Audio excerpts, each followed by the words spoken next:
Você já percebeu que existem noites que parecem carregar o peso de uma nação inteira? Noites em que o coração de um povo cansado, dividido e ferido espiritualmente parece gritar por respostas?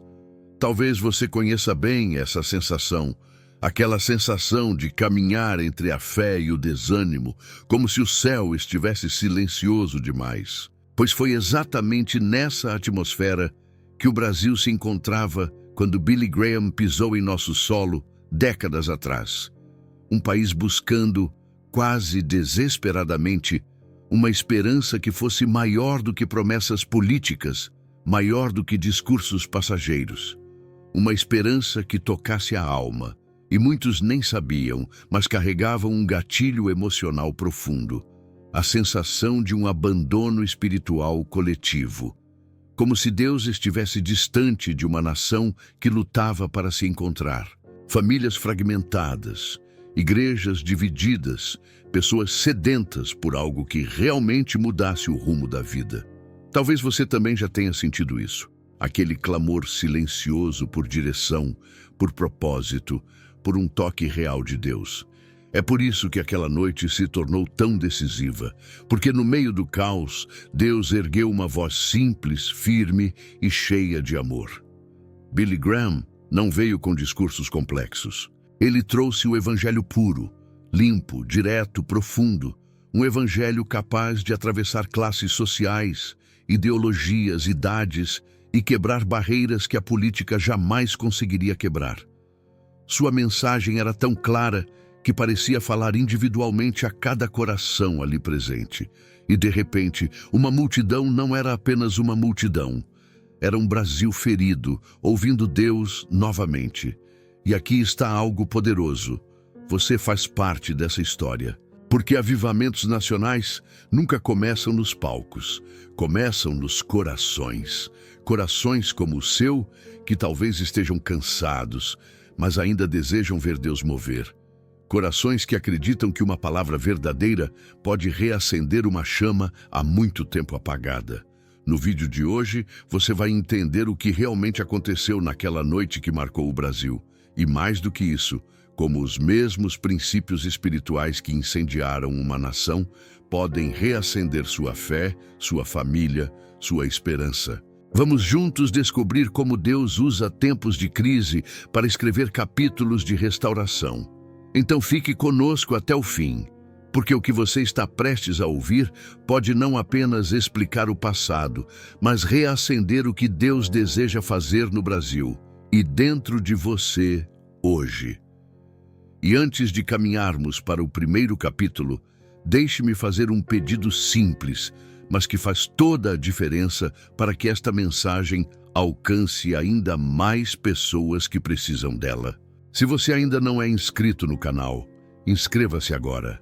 Isso não é apenas um clique, é uma forma de caminharmos juntos em cada uma dessas palavras, construindo um espaço seguro onde Deus continua falando, continua restaurando, continua reacendendo brasas que pareciam apagadas. A dor silenciosa de um país, o Brasil antes da mensagem. Antes que aquela noite marcasse a história espiritual do Brasil, havia um cansaço profundo correndo pelas veias da nação. Não era apenas um cansaço político, social ou econômico. Era algo mais íntimo, mais denso, quase palpável. Uma espécie de peso emocional coletivo que se instalava nos lares, nas ruas, nos templos, nos silêncios que ninguém comentava, mas que todos sentiam. O país vivia insegurança, medo, desigualdade e uma exaustão moral que parecia drenar a vitalidade da alma popular. Essa baixa frequência emocional coletiva criava uma espécie de bloqueio vibracional, uma sensação de que o ar estava mais pesado do que deveria, de que o espírito do povo respirava pela metade, de que a esperança não encontrava espaço para se expandir. E pessoas que oravam sozinhas sentiam exatamente isso, como se o céu estivesse distante, como se suas palavras subissem apenas alguns centímetros antes de perder força, como se Deus estivesse perto o suficiente para ser lembrado, mas longe demais para ser ouvido com nitidez. Havia uma dissonância dolorosa entre a fé que muitos professavam e o desespero que realmente viviam. E talvez você, que me ouve agora, reconheça essa sensação no corpo. Porque às vezes o ambiente ao nosso redor fica tão saturado de medo e desgaste que não percebemos que estamos sendo moldados por ele, como se algo invisível drenasse nossa coragem, enfraquecendo a capacidade de acreditar no extraordinário. A neurociência social explica algo profundo. Grupos inteiros podem compartilhar estados emocionais semelhantes, mesmo sem conversar entre si. É como se as emoções criassem campos invisíveis que moldam a forma como enxergamos risco, esperança, fé, futuro. Quando um país inteiro entra em hiperalerta, como o Brasil vivia naqueles anos, o corpo humano reage com tensão contínua.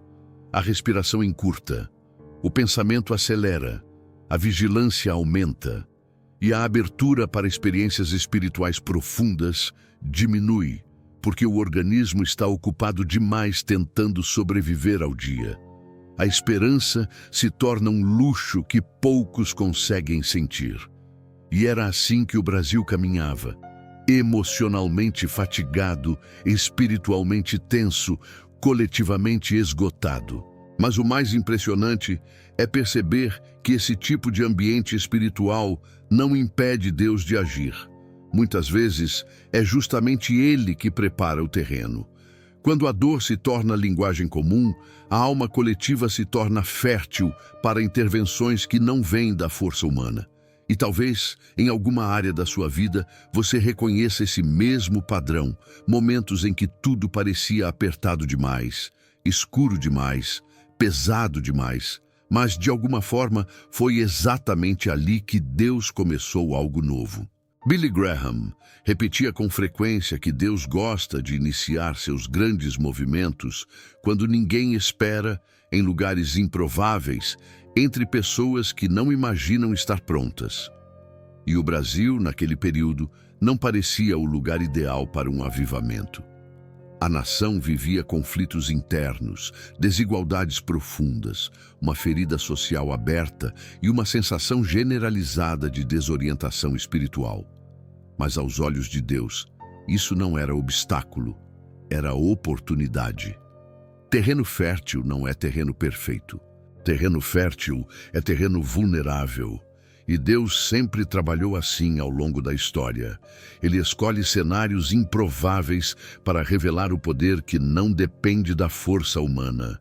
Foi assim com Gideão, com Elias, com Ana, com José.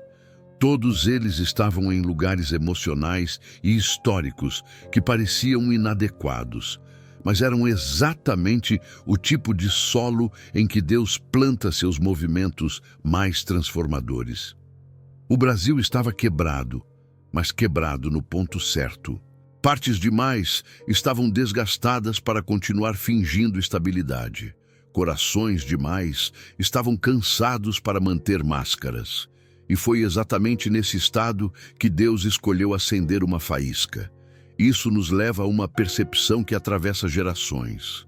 Muitas vezes, esperamos a paz para buscar Deus, mas é justamente na turbulência que os maiores encontros acontecem.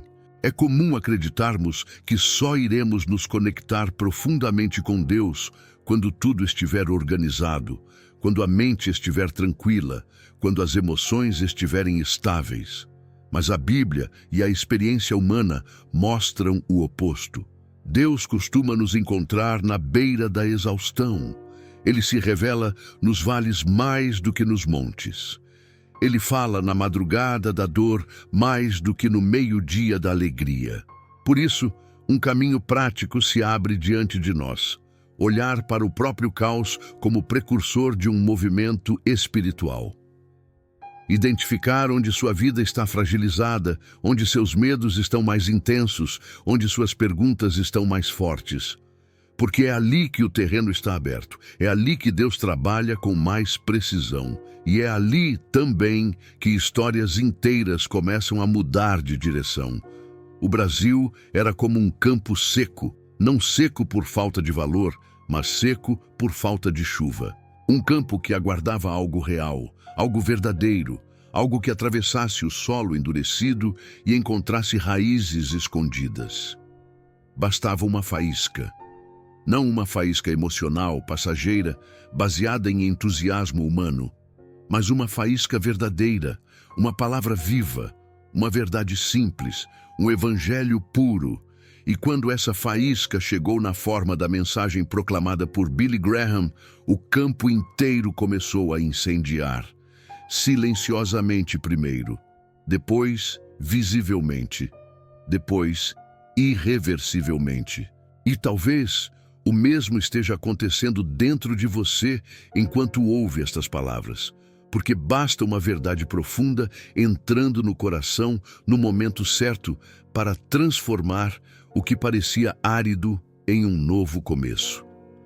Antes de encerrarmos este capítulo, deixo um convite para fortalecer esta caminhada espiritual que estamos construindo juntos. Deixe um comentário compartilhando, em uma frase simples, qual parte deste capítulo tocou mais o seu coração. Não é apenas interação, é memória espiritual registrada. E memórias espirituais têm poder de reacender brasas antigas e abrir espaço para o que Deus ainda fará. O impacto invisível. Quando a simplicidade do Evangelho rompe estruturas profundas. Quando Billy Graham pisou em solo brasileiro, grande parte do ambiente religioso carregava uma confusão silenciosa que poucos conseguiam nomear. Muitos confundiam movimento espiritual com teatralidade. Confundiam emoção barulhenta com transformação verdadeira. Confundiam rituais grandiosos com encontros reais com Deus. E esse engano não nascia de maldade, mas de um desejo honesto de sentir algo, de ver algo, de viver algo que quebrasse o vazio espiritual que muitos experimentavam. Porém, ao tentar preencher o coração com intensidade emocional, muitos não percebiam que estavam se afastando da profundidade que realmente transforma. E quando Graham começou a pregar, não veio com um espetáculo, não construiu atmosferas manipuladas, não usou técnicas que inflamassem o ambiente. Ele veio com algo mais profundo, a simplicidade do Evangelho. Uma simplicidade tão clara que desarmava resistências emocionais, intelectuais e espirituais. Enquanto muitos esperavam um pregador que arrancasse aplausos, ele ofereceu uma mensagem que arrancava véus. Enquanto alguns queriam sentir algo extraordinário, Graham conduzia todos ao extraordinário mais simples e mais poderoso: Cristo. E talvez isso também toque algo dentro de você. Porque muitas vezes buscamos Deus em experiências intensas, esperando que Ele fale com raios e trovões, quando na verdade é a verdade simples que mais profundamente nos transforma. Há algo fascinante no impacto de uma mensagem simples. A neurociência mostra que quando recebemos informações diretas, claras e descomplicadas, algumas áreas do cérebro relacionadas à decisão moral e à integração emocional se ativam com mais intensidade. Isso reduz o que estudiosos chamam de sobrecarga cognitiva, aquela sensação de confusão mental que nos impede de escolher caminhos novos ou enxergar alternativas antes invisíveis. Em outras palavras, quando a mensagem é simples, o coração relaxa, a mente se abre e o espírito encontra espaço para respirar. E naquela noite histórica, enquanto a multidão ouviu um evangelho puro, algo começou a acontecer dentro de cada pessoa, em nível emocional e fisiológico. O que antes parecia confuso, de repente se tornava claro. O que parecia impossível de decidir, tornava-se alcançável. A simplicidade espiritual não infantiliza. Ela liberta, ela organiza, ela ilumina. E talvez você já tenha vivido isso sem perceber. Momentos em que uma única frase verdadeira, dita no momento certo, clareou meses de angústia. É assim que Deus trabalha. Ele fala com profundidade por meio de palavras simples, porque sabe como nossa mente e nosso coração se alinham quando o excesso cessa e a verdade aparece. O que poucos perceberam naquela noite é que o poder não estava no pregador, não estava na plataforma, não estava na estrutura do evento. O poder estava na ausência de distrações. Graham não falava de si mesmo, não construía sua imagem, não chamava a atenção para a sua personalidade ou sua história. Ele apontava de forma insistente e humilde para Cristo, somente Cristo. Ele repetia com frequência: a cruz é suficiente, e era mesmo. A cruz, quando anunciada sem adornos, tem o poder de romper defesas emocionais, atravessar camadas de racionalização e alcançar regiões da alma que nenhuma técnica humana alcança. Foi isso que aconteceu no Brasil. Quando alguém remove tudo que é acessório e deixa apenas Cristo no centro, a verdade encontra espaço para operar onde ninguém imagina. Isso é contraintuitivo, porque fomos acostumados a pensar que o que transforma precisa ser forte, complexo, sofisticado. Mas naquela noite, o Evangelho provou que o que transforma é o que é essencial. E o essencial não precisa de ornamentos. Ele precisa apenas ser proclamado. Talvez seja por isso que, em algumas fases da vida, Deus sussurra apenas uma frase no seu coração. Uma frase tão simples que parece pequena demais para produzir mudança. Mas é justamente essa simplicidade que carrega o peso do divino. Se existe um caminho prático para quem deseja viver essa mesma clareza no cotidiano, ele começa pela redução do ruído espiritual. A alma humana se perde quando tenta abraçar centenas de pensamentos simultâneos, dezenas de preocupações, inúmeras orações fragmentadas. A simplicidade espiritual, porém, nos convida a voltar ao essencial. Oração curta, sincera, direta, não centrada em desejos dispersos, mas em Cristo, não focada em resultados, mas em presença. Às vezes, o mais profundo que você pode dizer é apenas: Senhor, eu preciso de Ti. E essa frase, embora breve, alinha o coração de uma maneira que muitas palavras não conseguem. Aplicar o Evangelho simples dentro de casa pode começar com pequenos hábitos semanais. Abrir a Bíblia e meditar apenas em um versículo. Orar por 3 minutos em silêncio, agradecer por algo específico, respirar fundo e lembrar-se de que Deus está presente. A simplicidade abre espaço para o extraordinário. E muitas vezes, quando tiramos os excessos, descobrimos que Deus já estava falando, mas não conseguíamos ouvir por causa do barulho. A mensagem simples de Graham naquela noite funcionou como uma chave antiga. Não uma chave moderna, cheia de complexidade ou tecnologia. Uma chave antiga, de ferro puro, artesanal, forte, resistente. Chaves antigas abrem portas que tecnologias modernas não conseguem abrir, porque foram feitas para mecanismos essenciais, originais. O Evangelho puro é essa chave antiga. Ele não se desgasta com o tempo. Ele não enferruja diante das crises culturais. Ele não perde seu encaixe. Quando Billy Graham proclamou essa chave diante de um Brasil ferido, as portas internas começaram a destravar. Portas de culpa, de medo, de incredulidade, de autossuficiência. E quando essas portas se abrem, a luz entra. E uma vida que antes parecia fechada para o sagrado encontra espaço para renascer. Talvez a chave que você precisa hoje também seja antiga. Talvez não seja uma técnica, um método ou uma nova forma de pensar. Talvez seja apenas Cristo, novamente. Cristo de forma simples. Cristo de forma suficiente. A noite decisiva, quando uma multidão se torna um organismo vivo.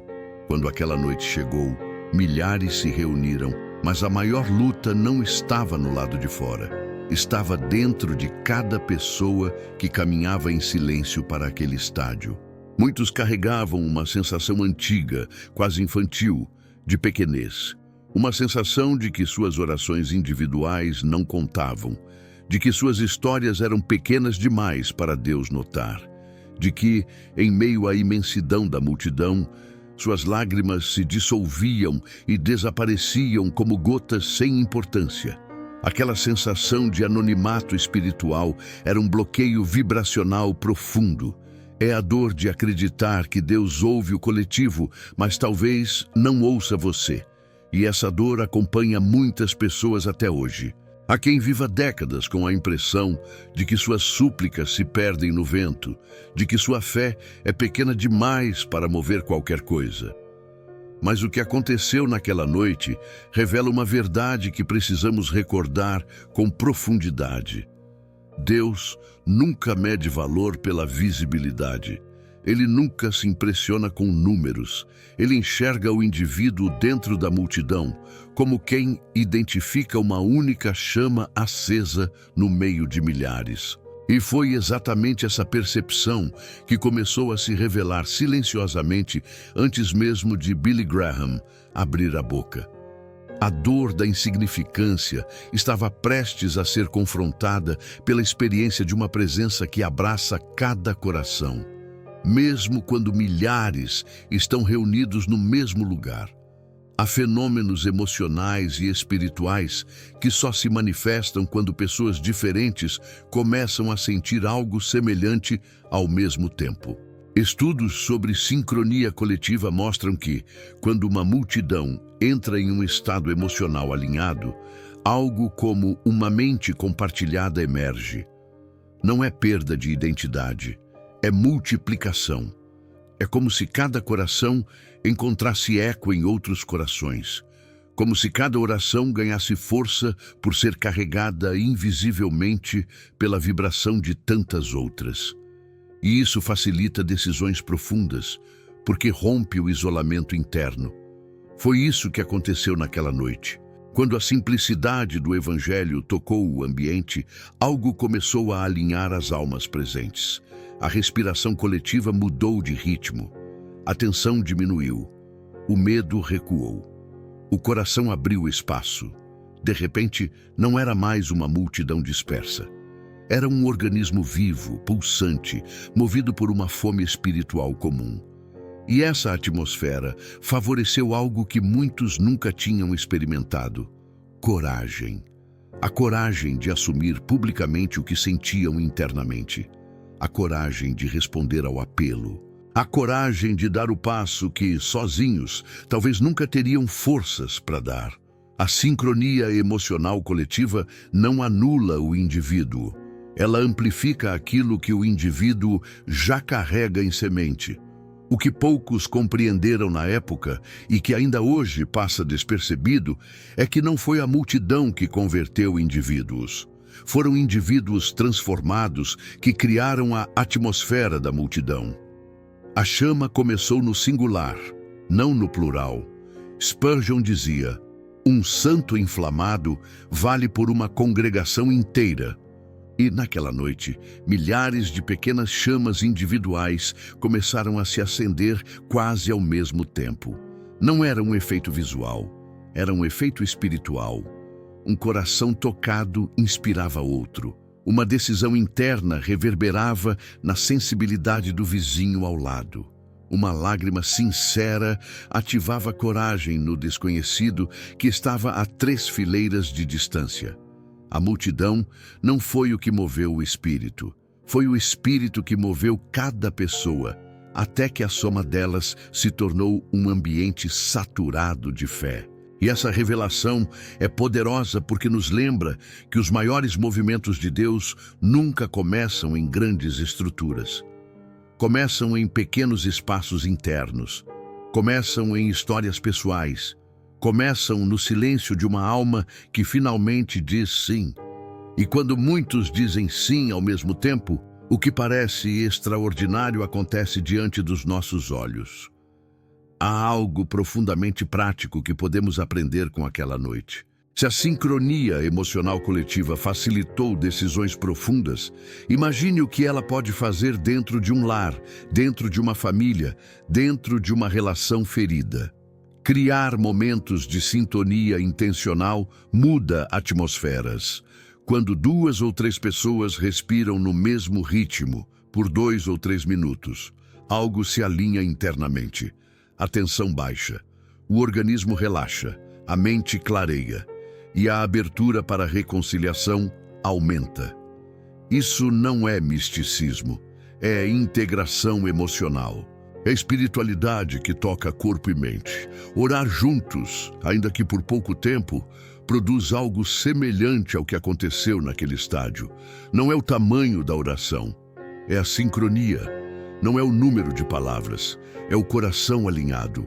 E quando um lar aprende a criar ritmos compartilhados, mesmo breves, a atmosfera espiritual muda. Portas antes fechadas começam a ceder. Relações endurecidas começam a suavizar. Corações dispersos começam a convergir. Pequenos alinhamentos geram grandes transformações. Quando cada pessoa acendeu sua pequena luz naquela noite, o Maracanã inteiro brilhou. A imagem é simples, mas profundamente verdadeira. A luz individual não tinha força para iluminar tudo, mas, somada às outras, transformou o cenário. A multidão se tornou luminosa, porque cada pessoa decidiu não esconder sua própria chama. E é sempre assim. O brilho coletivo nasce do sim individual. A mudança nacional nasce da mudança pessoal. A atmosfera de um lugar nasce da disposição do coração que o habita. A luz se multiplica quando deixa de ser silenciosa. E quando uma chama se aproxima de outra, ambas se fortalecem. Talvez, ao pensar nessa metáfora, você perceba que sua luz pessoal nunca foi pequena demais. Sempre foi parte de algo maior. Sempre foi necessária, sempre teve propósito e sempre teve força para acender outras luzes ao redor, mesmo que você não tenha percebido. O legado emocional, como aquela noite moldou gerações que nem estavam lá. Há uma dor silenciosa que muitos cristãos acima de 50 anos carregam no peito, ainda que raramente a verbalizem. É a sensação de que o passado foi mais espiritual que o presente. Como se os avivamentos antigos tivessem sido mais puros, mais intensos, mais reais do que qualquer movimento que vemos hoje. Como se a chama, que um dia ardeu forte, agora estivesse reduzida a brasa tímida, prestes a se apagar. E essa percepção, por mais íntima e individual que pareça, atravessa gerações e se repete nos mesmos lares, nas mesmas famílias, nos mesmos círculos de fé. Muitos olham para trás, não com nostalgia vazia, mas com saudade de um tempo em que o coração pulsava de outra forma, em que a presença de Deus parecia mais tangível, em que a igreja parecia mais viva. E essa dor não é apenas memória, ela é um pedido silencioso. Um pedido para que Deus faça novamente, para que reacenda, para que renove. Mas, ao mesmo tempo, há o medo de admitir que se sente assim, como se fosse proibido confessar que a fé de ontem parecia mais intensa do que a fé de hoje. Esse é um peso profundo e talvez você também já tenha sentido esse contraste dentro de si. Não como ingratidão, mas como saudade do que tocou sua alma um dia. A ciência tem um termo para memórias carregadas de impacto emocional profundo. Elas deixam rastros neurológicos, circuitos que se tornam quase permanentes e podem ser reativados décadas depois com um simples estímulo. Experiências espirituais autênticas funcionam da mesma forma. Quando Deus toca alguém de maneira profunda, essa experiência não desaparece com o tempo. Ela permanece armazenada no corpo, nas emoções, nos pensamentos, como uma marca de esperança que pode ser reacendida mesmo depois de longos períodos de frieza espiritual. Isso significa que o impacto daquela noite não foi apenas histórico, ele foi neurológico. Ele se inscreveu no tecido emocional de milhares de famílias brasileiras. Mesmo aqueles que não estavam lá, herdaram ecos dessa experiência por meio de pais, avós, líderes, memórias contadas, lágrimas compartilhadas, músicas lembradas. Isso explica porque, às vezes, basta uma frase, uma canção, uma lembrança distante para reacender algo que parecia apagado. O cérebro reconhece. O espírito se lembra. A alma responde. O fogo antigo nunca desapareceu. Apenas repousou, aguardando o sopro certo para voltar a brilhar. Quando olhamos para aquela noite com os olhos de hoje, é fácil pensar que o impacto ficou no passado, que pertence a outra geração, que é apenas parte da história da igreja. Mas essa é uma percepção superficial. A verdade é contraintuitiva. O impacto daquela noite não se perdeu, ele não evaporou, ele não ficou preso ao tempo. Ele está adormecido em famílias inteiras. Ele está presente em heranças emocionais que ninguém nomeia.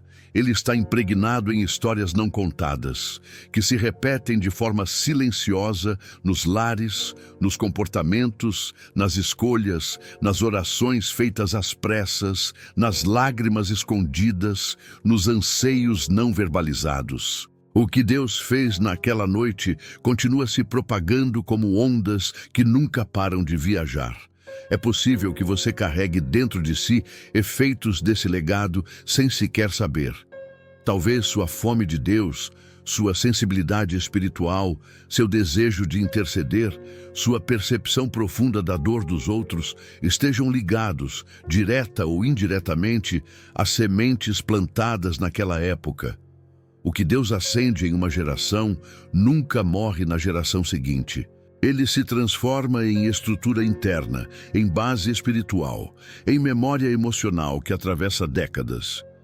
Existe algo profundamente poderoso em revisitar histórias de fé vividas por quem veio antes de nós.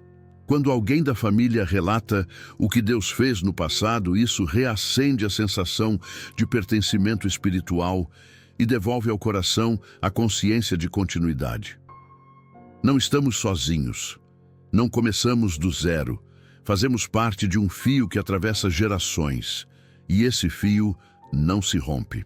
Ao ouvir relatos de fé, o cérebro se reconecta a emoções antigas e o espírito se abre novamente para experiências novas. É como se, ao recordar, a alma respirasse ar fresco depois de muito tempo em ambientes abafados. Por isso, convidar um avô, uma mãe, um tio, um amigo mais velho para contar como Deus agiu em suas vidas não é apenas conversa. É reativação espiritual. É despertamento emocional. É abrir espaço para que o passado ilumine o presente. Essa prática simples reacende brasas que muitos acreditavam apagadas e fortalece o coração para esperar por novos movimentos de Deus. O legado daquela noite se parece com brasas de um fogo antigo. À primeira vista, podem parecer apagadas, frias, sem vida. Mas basta uma aproximação mais cuidadosa para perceber que ainda há calor oculto ali dentro. E, ao menor sopro certo, esse calor se transforma novamente em chama viva. A brasa não perdeu sua essência. Ela apenas esperou. Esperou o sopro. Esperou a oportunidade. Esperou a decisão de alguém que se aproxima com reverência e desejo. Assim é o legado espiritual. Ele nunca se apaga por completo. Ele espera. Espera o coração disposto, espera a lembrança certa, espera o momento em que, cansado da frieza, o indivíduo decide se aproximar um pouco mais da história que o precedeu, permitindo que o calor antigo reacenda caminhos novos. E quando isso acontece, o passado deixa de ser memória e se torna combustível, e o presente se transforma em renascimento. No próximo capítulo, atravessaremos esse fio que liga passado e presente para compreender o que Deus ainda está fazendo e o que Ele continua chamando cada um de nós a viver. Vamos adiante. Reflexões finais sobre a noite que continua acesa. Há momentos na história espiritual de uma nação que não pertencem apenas ao ano em que ocorreram. Eles ultrapassam o calendário, ultrapassam as gerações, ultrapassam a memória daqueles que estiveram presentes. A noite em que Billy Graham pregou ao Brasil foi um desses momentos. E ao chegarmos ao fim desta jornada, é impossível ignorar a linha invisível que conecta aquela multidão ao que Deus ainda está fazendo hoje. O ponto-chave que Graham repetiu com simplicidade permanece como verdade absoluta. Deus muda nações, mudando corações individuais. Não existe avivamento que comece no macro antes de surgir no micro. Não existe transformação coletiva sem entrega pessoal. Não existe fogo nacional sem chama no coração de alguém que sozinho decide se render novamente à voz de Deus. É assim que ele sempre fez. É assim que ele ainda faz. A Bíblia confirma esse padrão com uma clareza que nos confronta e nos consola. A. W. Tozer escreveu algo que resume com precisão esse mistério espiritual. O avivamento não vem à igreja até que venha ao indivíduo. Tozer não falava de grandes cruzadas, nem de programas, nem de estruturas religiosas. Ele falava do coração, do lugar secreto, do espaço silencioso, onde Deus encontra o ser humano sem plateia. Esse é o ponto de partida de tudo o que realmente tem impacto eterno. E se olharmos para aquela noite no Brasil, veremos exatamente isso. Milhares disseram sim, mas cada sim foi individual. Cada passo dado em direção ao apelo foi uma decisão íntima. Cada lágrima derramada foi uma entrega pessoal. Foi esse conjunto de decisões individuais que construiu a atmosfera da multidão. E essa verdade continua válida hoje. Por isso, é importante compreender que a noite que mudou o Brasil não é apenas uma lembrança para ser admirada à distância. Ela é um modelo profético do modo como Deus ainda age. Ele continua chamando indivíduos, ele continua acendendo pequenas chamas, ele continua cruzando histórias pessoais com sua presença. E quando muitos respondem ao mesmo tempo, algo maior do que cada um deles começa a acontecer. Não é nostalgia, não é saudosismo, é continuidade espiritual. O Deus que falou naquela noite continua falando hoje. A diferença está apenas no coração que escuta. E talvez você perceba que esta mensagem não foi apenas uma narrativa histórica, ela foi uma convocação, uma chamada para reacender o que talvez tenha adormecido aí dentro, uma lembrança de que você também faz parte de algo muito maior, porque o fio que atravessa gerações não se rompe. O que Deus acendeu em seus avós, em seus pais, em líderes de outras épocas, continua atravessando a história até encontrar você. Seu papel importa, sua vida importa, seu sim importa. Há pessoas que serão alcançadas por causa da sua decisão. Há ambientes que mudarão porque Deus tocou primeiro o seu coração. Há famílias inteiras que sentirão o impacto do que Deus está reacendendo dentro de você neste exato momento. Avivamentos nacionais começam com renúncias pequenas, decisões discretas, momentos silenciosos, orações curtas mas sinceras, passos quase invisíveis mas firmes, chamas individuais que, quando vistas de longe, parecem pequenas, mas quando Deus sopra, tornam-se fogo que nenhum vento apaga. Por isso, termino lembrando a metáfora final que atravessa todo este roteiro. A noite que mudou o Brasil não terminou. Ela continua toda vez que uma casa reacende sua luz diante de Deus. Toda vez que alguém dobra os joelhos em silêncio. Toda vez que uma família decide orar junta. Toda vez que alguém escolhe perdoar. Toda vez que uma mãe intercessora continua orando mesmo cansada. Toda vez que um coração volta ao evangelho simples. Toda vez que alguém diz, Senhor, reacende em mim o que um dia queimou. A noite continua, a luz continua, o chamado continua. E Deus continua encontrando aqueles que o buscam com sinceridade. Oração. Pai amado, nós nos colocamos diante de Ti com o coração aberto e vulnerável, reconhecendo que somos parte dessa história que começou muito antes de nós e continua fluindo através das gerações. Obrigado, Senhor, porque Tu não te esqueces de uma nação, não te esqueces de uma família, não te esqueces de um indivíduo.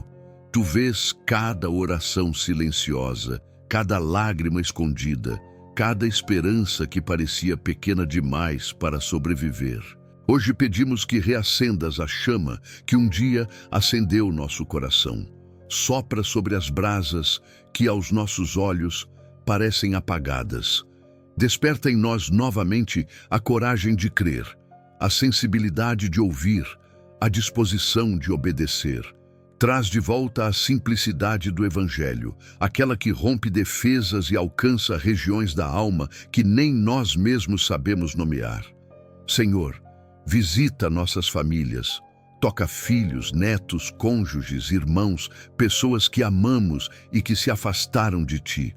Derrama Tua luz sobre lares confusos, cansados, fragmentados, que o avivamento que começou em um coração alcance todos os que convivem conosco, que a Tua paz reine onde antes havia medo, que a Tua voz silencie toda acusação, que a Tua presença substitua toda solidão, e que a partir de nós algo novo floresça.